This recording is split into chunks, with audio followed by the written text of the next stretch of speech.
اسم کشور اوکراین رو توی دنیای امروز ما زیاد میشنویم. کشوری که توی چند سال اخیر به واسطه جنگ‌هایی که با روسیه داشته به یکی از مهمترین بازیگرای سیاسی دنیا تبدیل شده. اما وقتی حرف از تاریخ این کشور میشه، شاید اطلاعات چندانی در موردش نداشته باشیم. تاریخی که جوابگوی خیلی از مسائل و مشکلاتی هست که امروزه توی اوکراین و شرق اروپا وجود داره. امروز من در کنار شما عزیزان هستم تا تاریخ کشور اوکراین رو مورد بررسی قرار بدیم. قبل از اینکه ویدیو رو شروع کنیم خوشحال میشم که کانالمون رو سابسکرایب کنید، ویدیو رو لایک کنید و نظرتون رو به اشتراک بذارید.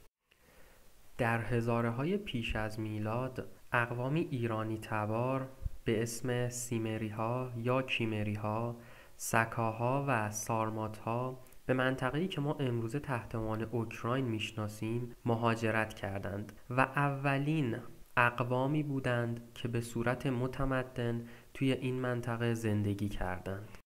از بین اقوامی که نام بردیم فقط سکاها بودند که به مرور زمان تونستند حکومت قدرتمندتر و مستقلتری رو ایجاد کنند. حکومتی که اوج قدرت خودش رو توی هزاره پیش از میلاد میدید و بعد از میلاد هم تا چندین سال تونست روی پای خودش بایسته.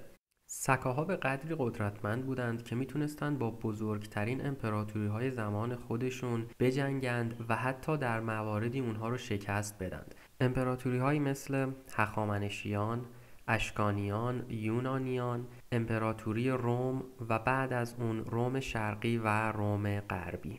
گذر زمان سکاها رو مثل هر تمدن دیگه‌ای که توی تاریخ میتونیم ببینیم از پا در آورد و در قرن سوم و چهارم میلادی سکاها جای خودشون رو به اقوام بربری که توی دوران مهاجرت ها ما میبینیم دادند. اقوامی مثل آستروگوتس ها، ویسوگوتس ها، هان ها، گوتس ها، آوارها و خزرها.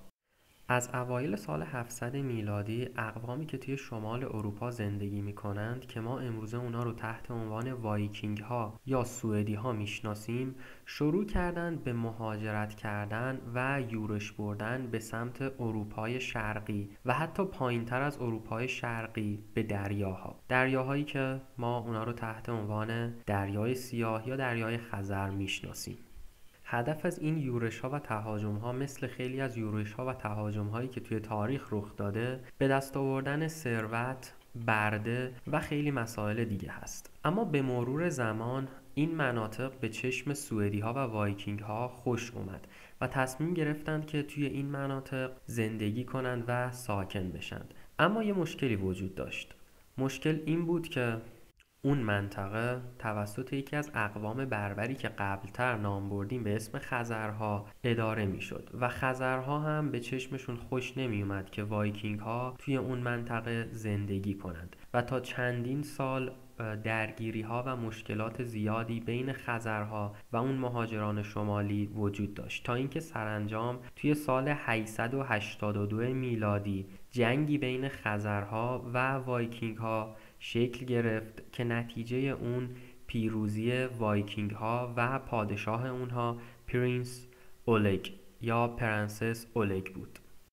درسته که نقش اصلی رو توی تصرفات و نبردهایی که توی اون منطقه رخ داده بود مهاجمان شمالی داشتن، اما به مرور زمان این مهاجمان شمالی با اسلاف‌ها، بالتیک‌ها و فینیک‌ها ترکیب شدند و این ترکیب قومیتی و ساختاری باعث به وجود اومدن حکومتی شد تحت عنوان روس‌های کیف. حکومتی که یک نقش اساسی و خیلی مهم توی تاریخ اوکراین و بعد از اوکراین توی تاریخ کشوری که اسمش رو قرار زیاد بشنویم در ادامه این ویدیو تحت عنوان کشور روسیه داره.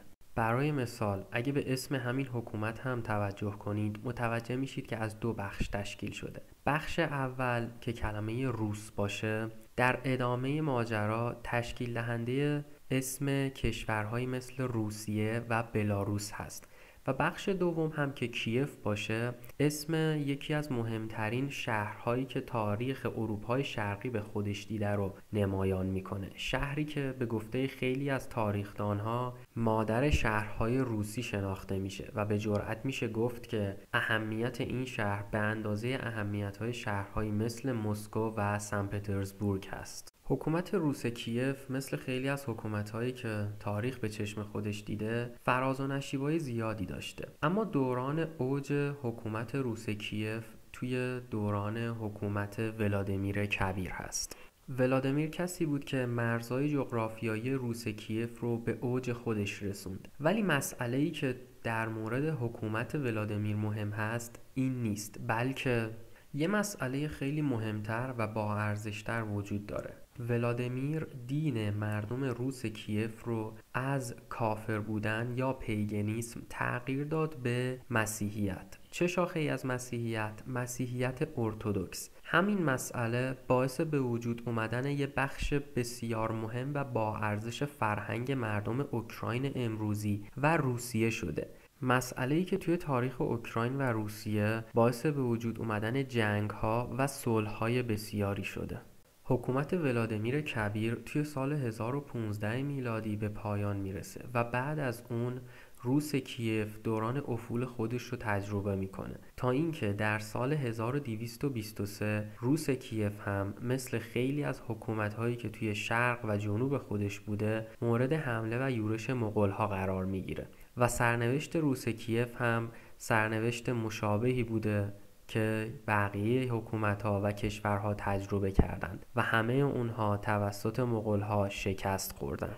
اما سال 1223 که گفتیم مغول‌ها حمله کردند، پایان حمله‌ها و یورش‌های مغول‌ها نبود، بلکه اونا دوباره در سال 1237 به روس کیف حمله کردند و عملاً حکومت روس کیف رو با خاک یکسان کردند و نابودشون کردند و بعد از این ماجرا حکومتی توی اوکراین امروزی و اروپای شرقی تشکیل شد تحت عنوان اردوی زرین که به جا مانده مغول‌هایی که اون منطقه رو تصرف کرده بودند بود. حکومت اردوی زرین به مرور زمان رو به افول رفت و به جای این حکومت اقوام یا حکومت‌های دیگه‌ای مثل تاتارهای کریمه، دوکنشین لیتوانی، پادشاهی لهستان و شاید مهمتر از همه دوکنشین مسکو بود. دوکنشین مسکویی که مهر تأییدی بر شکست مغول‌ها و پایان یافتن حکومت اردوی زرین در اروپای شرقی بود.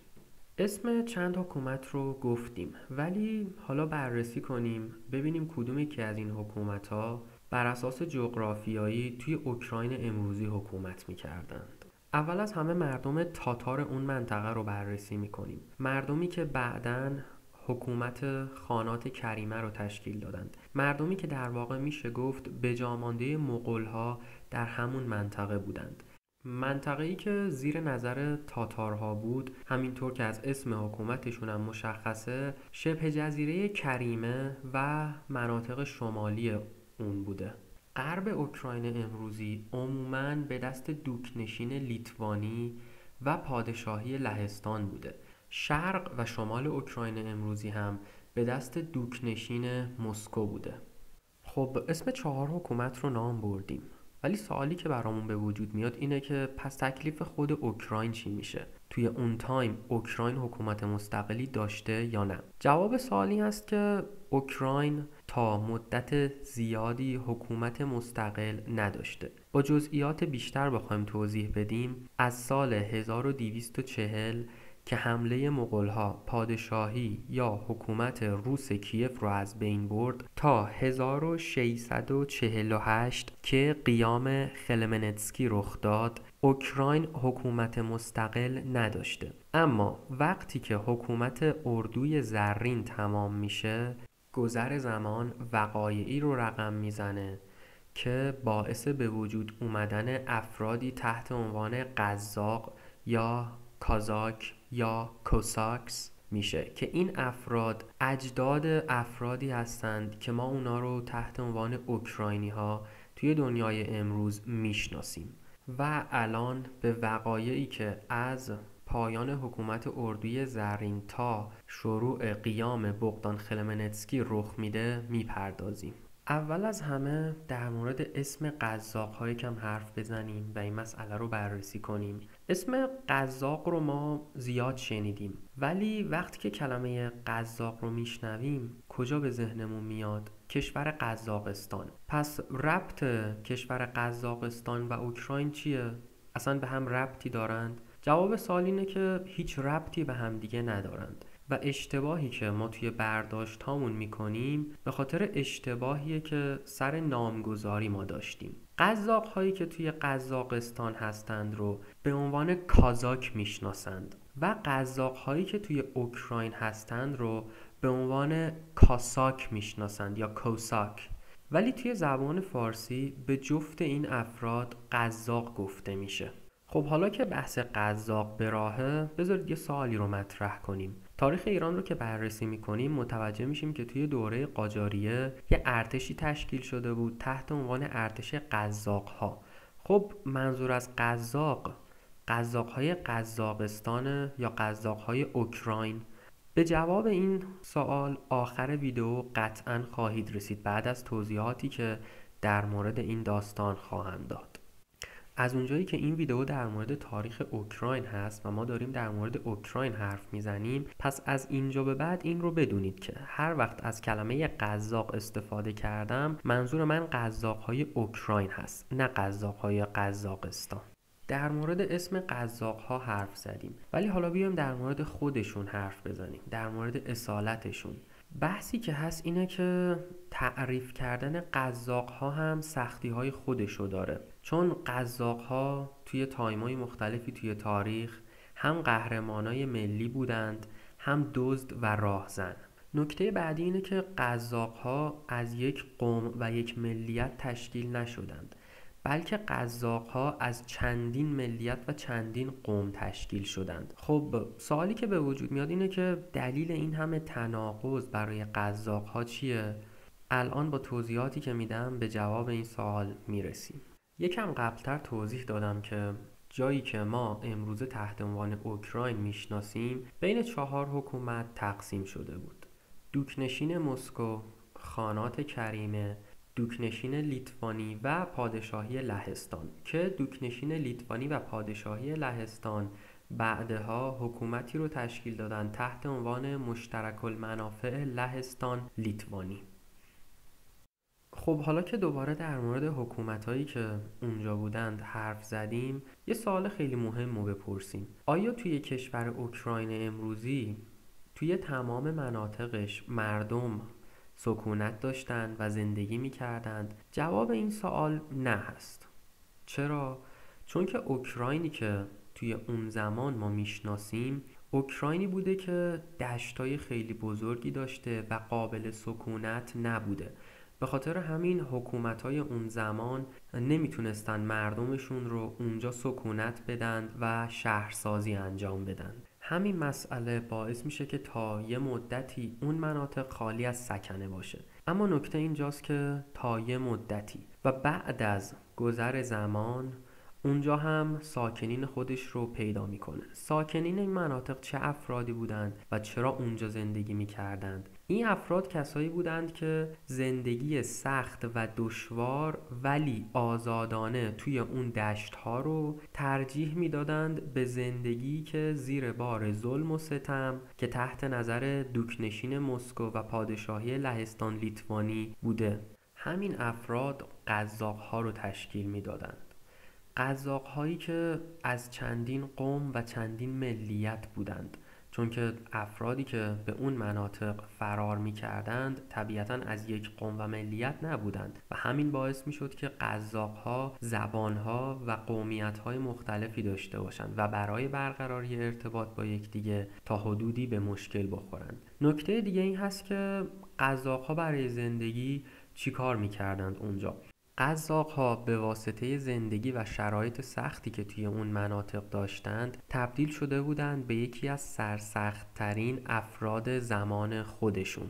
یک چیزی که شرایط سخت از افراد اون زمان می ساخته یک جنگجوی ماهر بوده قزاق‌ها به شدت جنگاورای خوبی بودند، به طوری که زندگیشون با جنگاوری میگذشته. اونا به خانات کریمه حمله میکردند، به حکومت عثمانی حمله میکردند، حتی توی موارد معدودی به خاک ایران هم حمله میکردند که اکثر اینا از طریق دریای سیاه انجام میشده، و یا به سمت روسیه حمله میکردند، به سمت لهستان، به سمت لیتوانی، و در واقع به هر جایی که میتونستند حمله میکردند و غارت‌هایی رو انجام میدادند به واسطه قدرت جنگاوری بالاشون.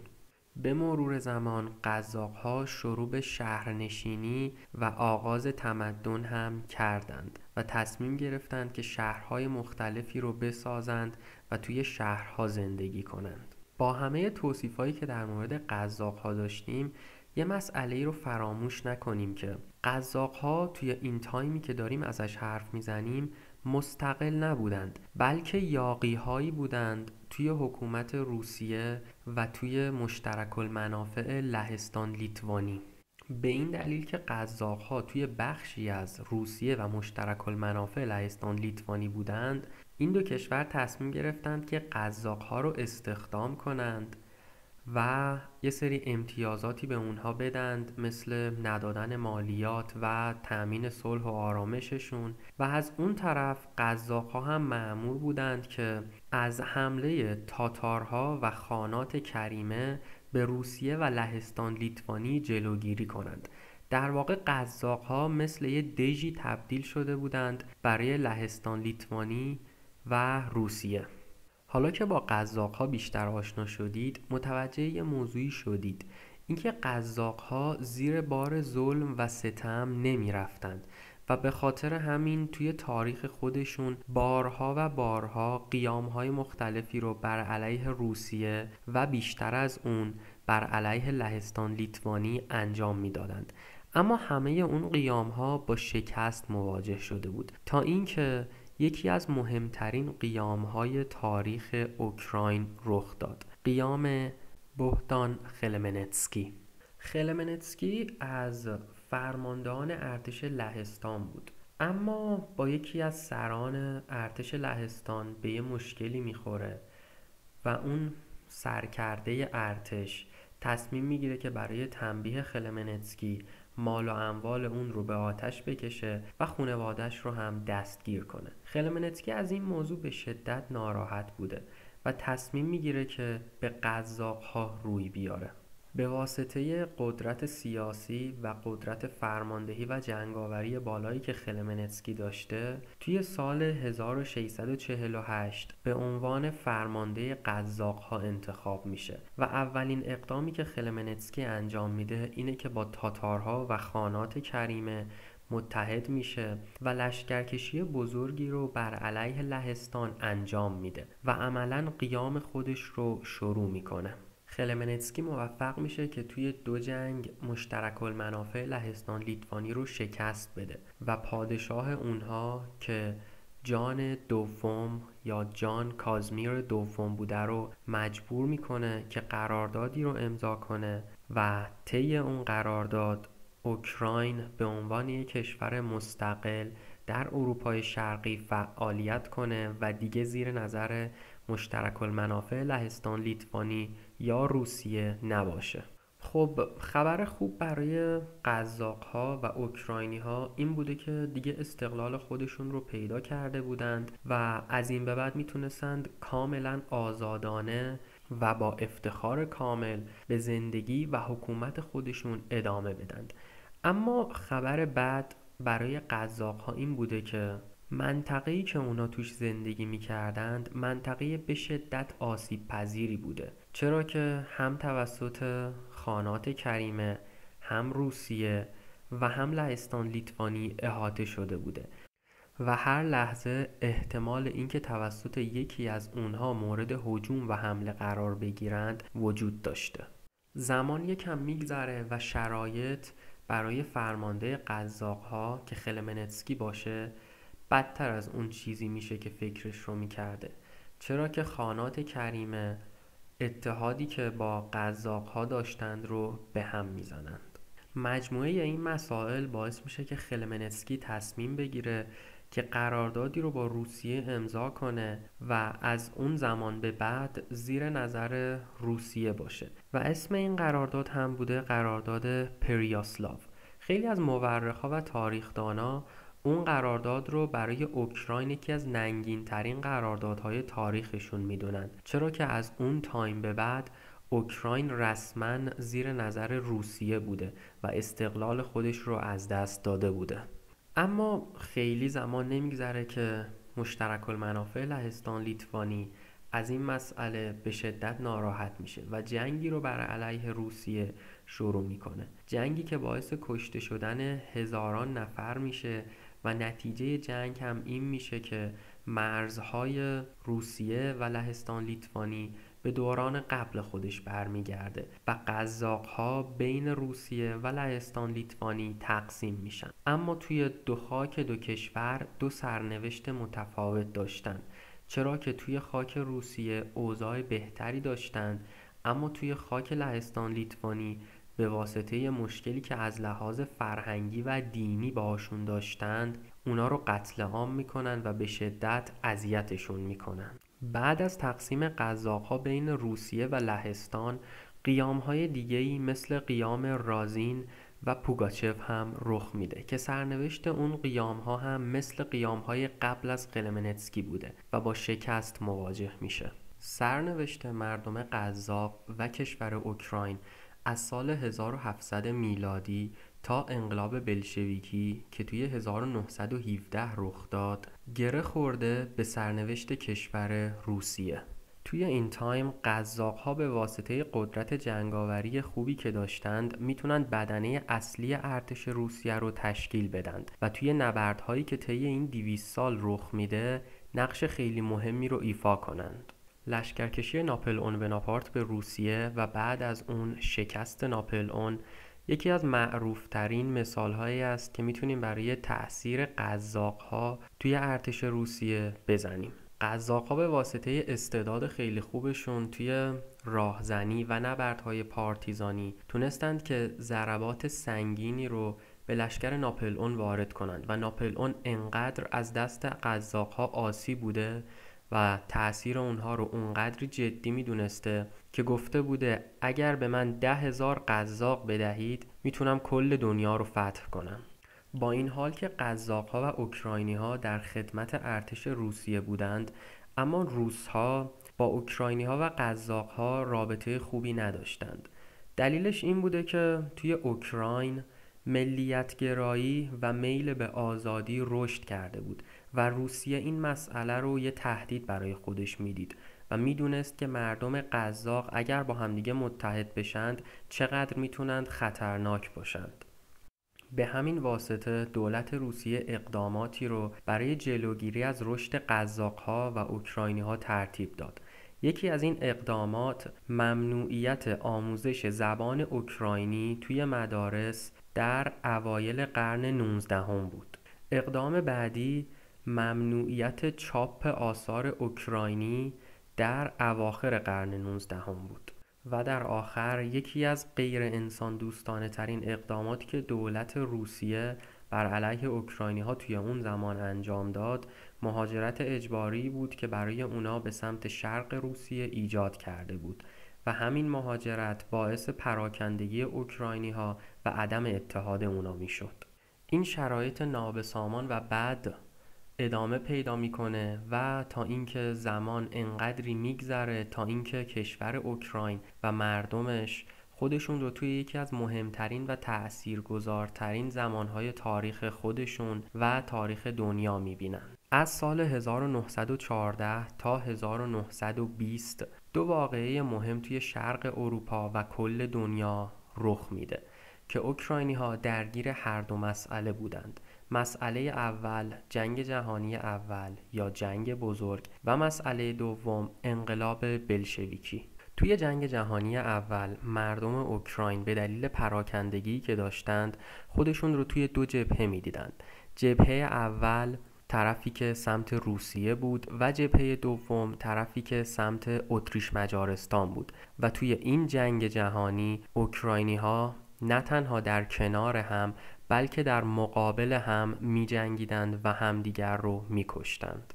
اوضاع نابسامان و بلا تکلیفی اوکراینی ها توی انقلاب بلشویکی نه تنها بهتر از جنگ اول نبود بلکه بدتر هم بود، چرا که اوکراینی ها حالا به جای 2 جبهه در 4 جبهه با همدیگه یا در مقابل همدیگه می جنگیدن. جبهه اول که تحت عنوان ارتش سرخ هم از اون یاد میشه، بلشویک ها رو تشکیل میداد و افرادی بودند که از طرفداران لنین بودند.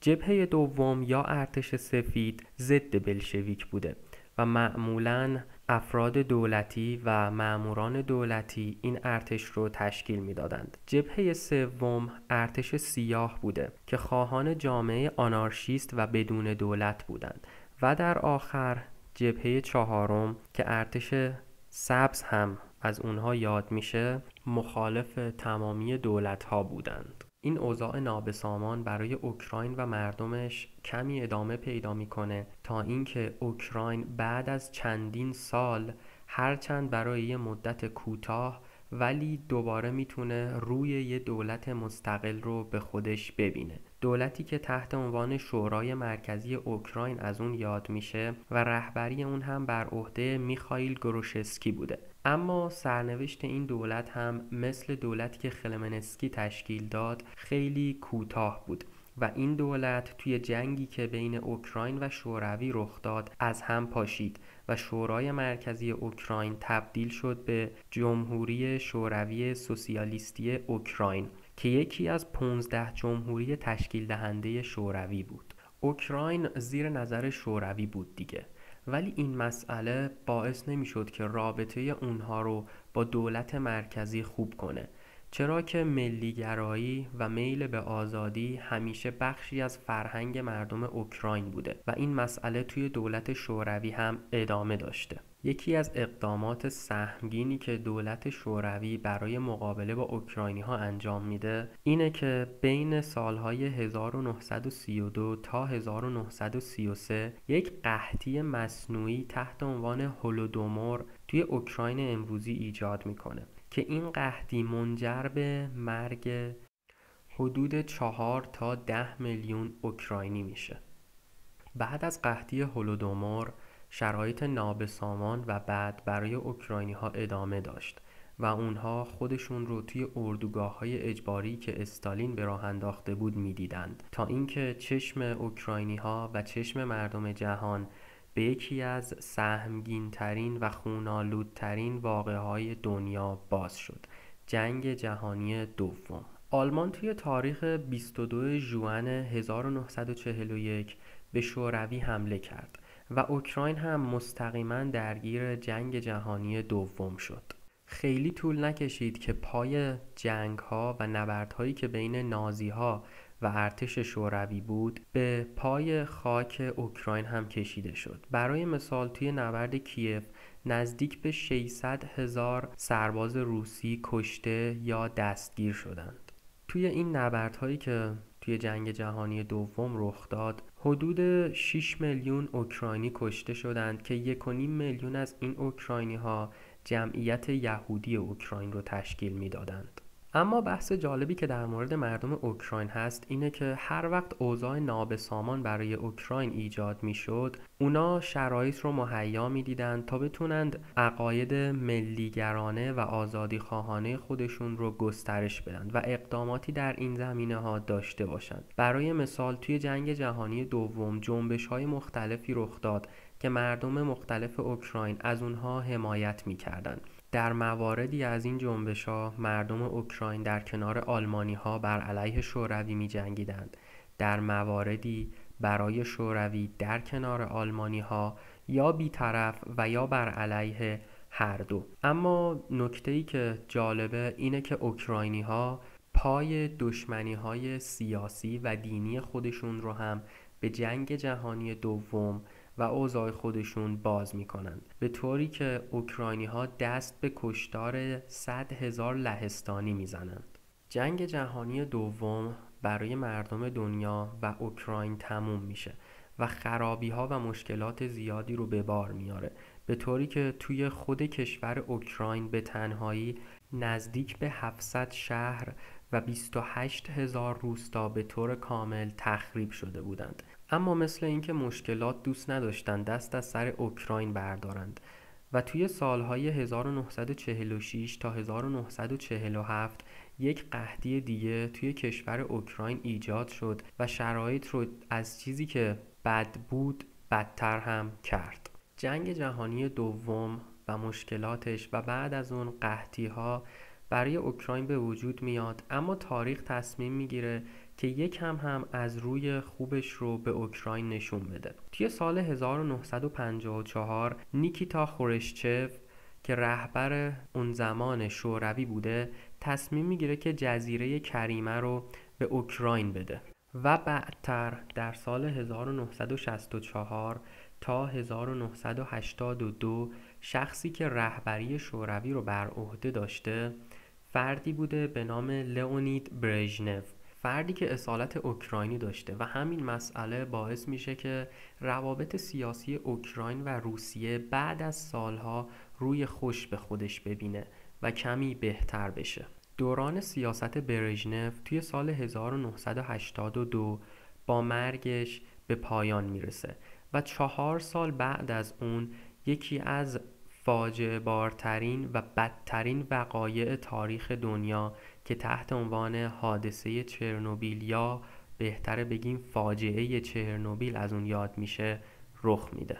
فاجعه‌ای که نه تنها مردم اوکراین بلکه مردم کل اروپا رو درگیر خودش میکنه و تا چندین سال یا حتی همین الان هم خیلی از مردمی که از لحاظ جغرافیایی به چرنوبیل نزدیک بودند هنوز درگیر مواد رادیواکتیو و زیانهای اون هستند. اما حادثه چرنوبیل یه تأثیر خیلی خیلی مهمتر هم داشته و اون تأثیر این بوده که یکی از مهمترین وقایع و اتفاقاتی بوده که روی فروپاشی دولت شوروی تأثیر میذاشته و بعد از فاجعه چرنوبیل دولت شوروی روی خوش به خودش نمیبینه.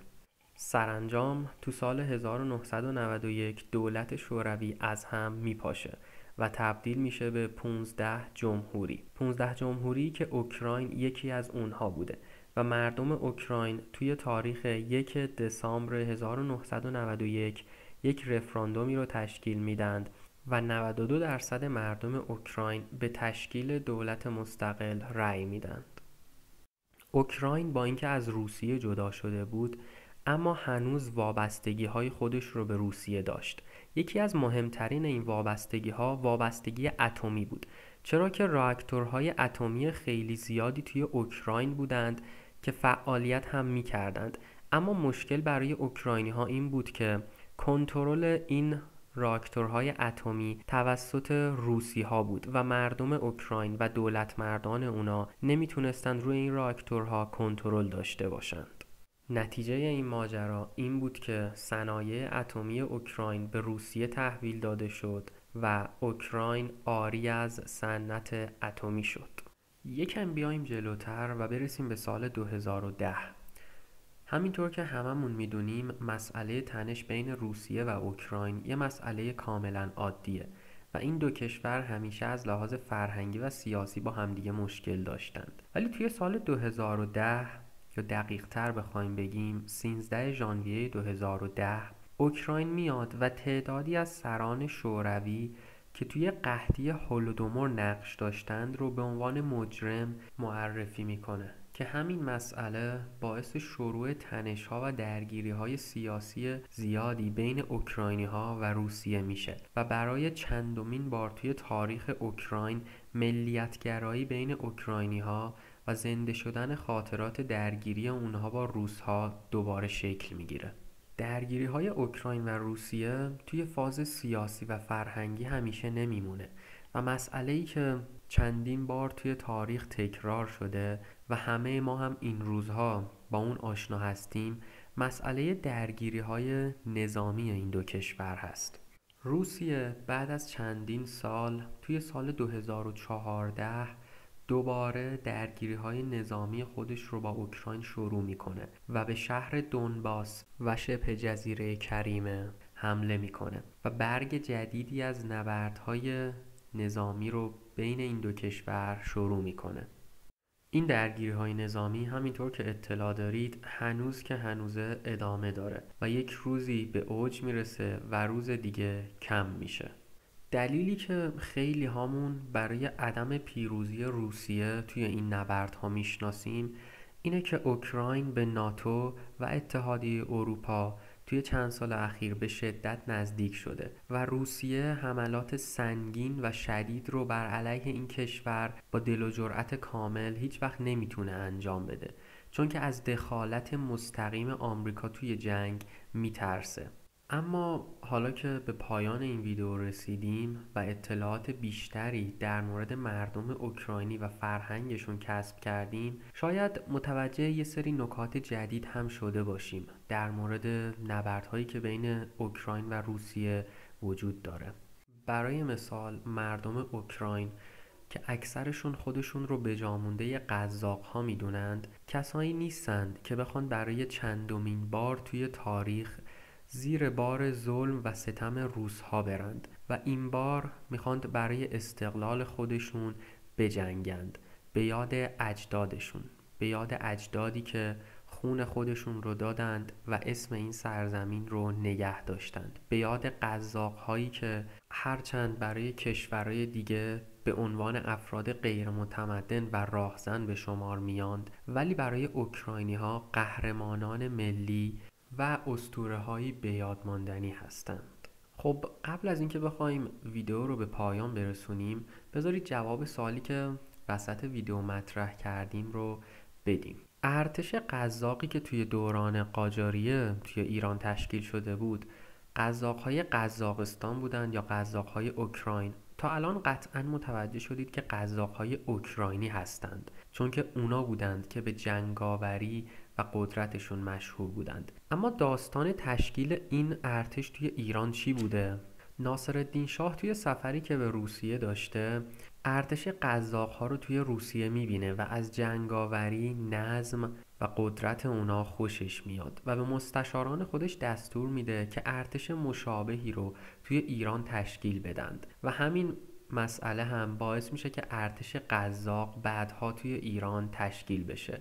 این ارتش توی تاریخ قاجاریه و تاریخ معاصر ایران شاید بشه گفت که تأثیر خیلی زیادی داشته، چرا که مهمترین و بانفوذترین ارتش دوران قاجاریه همین ارتش بوده. اما اگه بخوایم دوتا از معروفترین فرمانده های این ارتش رو نام ببریم، اولی شاید لیاخوف روسی باشه که به دستور محمد علی شاه قاجار مجلس رو به توپ بست و فرمانده دومی که آخرین فرمانده ارتش قزاق هم بود، رضا شاه، یا توی اون تایمی که فرمانده ارتش قزاق بوده رضاخان میرپنج باشه.